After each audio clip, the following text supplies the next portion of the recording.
Alright guys, I'm back with another lever arm tutorial, this time on what I'm referring to as a hack squat, but it's just a back-loaded lever arm squat. So I'm going to go through a clip here, I've got it set up and talk you through it, and then we'll go from there. So I'm just going to go through the whole setup here, bringing them out to the horizontal position to start, and then locking them in place. For me that's about stomach height, as you can see here, between stomach and chest height, to make sure that you're minimizing the amount of arc that's happening through your squat movement.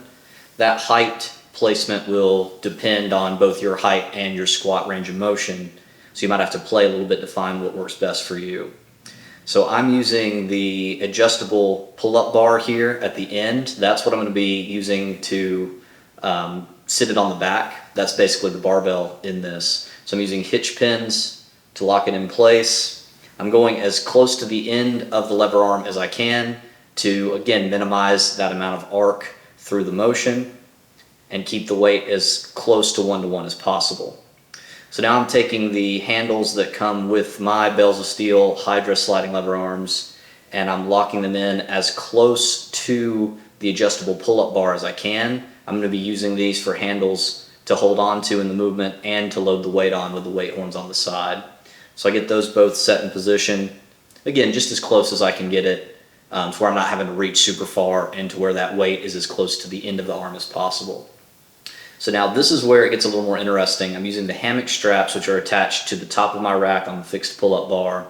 I'm bringing it around the adjustable pull-up bar that I'll be loading on the back, and then I'm hooking it to the handle there, and that's going to keep the hammock strap in place through this movement. And I'm using Carabiner Clips to be able to hook the hammock strap to itself. This is how we're going to be able to do the movement starting at the top instead of starting at the bottom, which is the biggest flaw in a traditional lever arm back-loaded squat, in my opinion, is having to start from the bottom.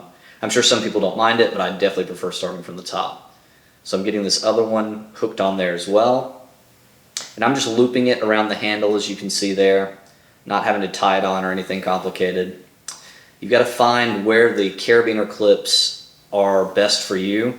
You want to hook it in to where it's just at the right height for a little bit of bending at the knees for the unrack, like you would a normal squat. So here I've got a basic squat pad that I'm putting on the bar. That's just going to make the whole thing a lot more comfortable through the movement. I find in this sort of machine-based squat, it's a lot more necessary than a normal just barbell back-loaded squat. So get these guys both strapped on here.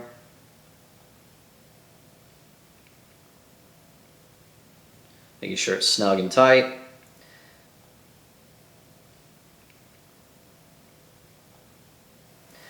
So now this is where I bring the hammock strap and clip one carabiner to the other, doing it on both sides before letting it down. And then you'll see that it'll stand on its own, just like that. The hammock strap's holding it in place, and now I'm removing the hitch pins to where we can actually go down into the squat.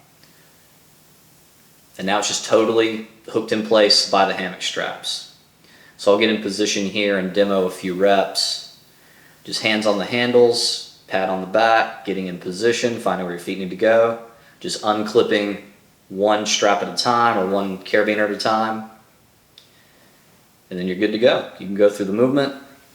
The hammock strap will slide up out of that position a bit as you go through your squat, but that's pretty easy to fix once you get done. And so now you just pull the strap back down in position and clip the carabiners together. Do it again on the other side, and you're good to go. Like I said, you want to put the lever arms on the rack to where for you, you're minimizing that arc through the movement. You don't want to put the lever arms up at head height and so it's just entirely swinging down as you're going through the squat. It's going to cram you up in a really awkward position. The same thing on the other side. You don't want to put it too low and then it's all going out and back. So I found that for me, right at about stomach height, which is for me number 29 showing on the rack, but if you don't have the exact same rack as me, it's going to be a little different for you. But right about stomach to chest height is probably going to be your best bet for putting the lever arms on the rack. That should be a pretty good position. And then just feel out and play a little bit with what works best. I will say that with putting them on the rack and attaching them together with that adjustable pull-up bar, The annoying part is if you're just one person, you're not going to be able to adjust the lever arms while they're locked together like that. So you are going to have to lock it together, test it out, and if it's not right, take the pull-up bar off, move the lever arms one at a time. Not a huge deal, but be prepared for that if you're trying this out for the first time. You're probably going to need a little bit to really find your sweet spot.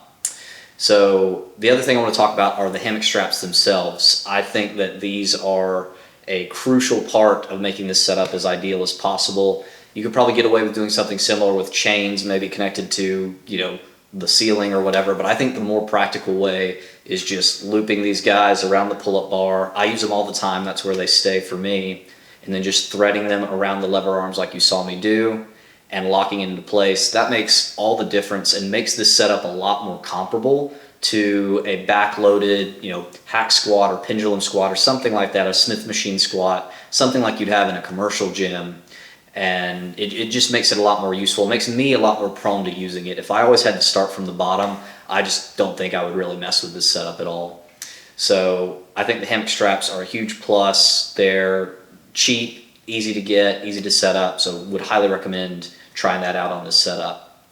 So with this setup, in the same configuration that I have here, you can obviously use it for the back squat. I've been doing the regular back squat as well as more of a Platt squat, Tom Platt style, heels elevated, close stance, really focusing on isolating the quads even more.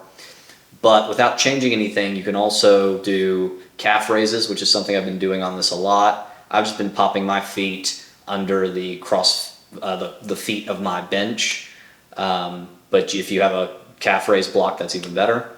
You could also do lunges on this if you wanted to for some reason.